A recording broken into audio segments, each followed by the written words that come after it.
Okay, we're going to use the same load tester now to do an alternator output test. And what we're going to do here is try to get the maximum output of the alternator and measure it so we can see if the alternator is putting out enough amperage for the car. So I'm going to leave my positive and my negatives in the same spot as I had before, and then I'm going to change the location of my amp clamp.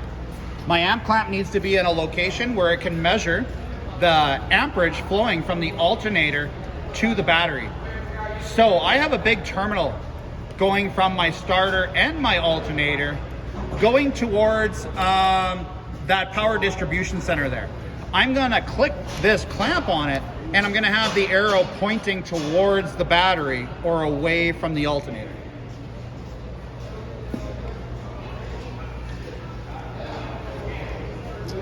Okay, there I go. Now to do this test, the vehicle needs to be running, and it needs to be running at 2,000 RPMs. And what I'm going to do is, I'm going to remove the charging voltage on the scale to make the alternator put out its maximum reading. So I'm gonna get my assistant to start the vehicle. Can you start the vehicle?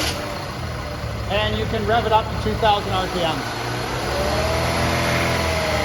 Now that the vehicle's running, you'll see that I do have voltage above 12.8, and currently my alternator is putting out 61 amps, but that's not its maximum. So I'm gonna draw this number down to 12.4, and that should be my maximum output reading. So I'm gonna load, a little too far, and there's my 150 amps of alternator output, which is its maximum output. That's how you do an alternator output test.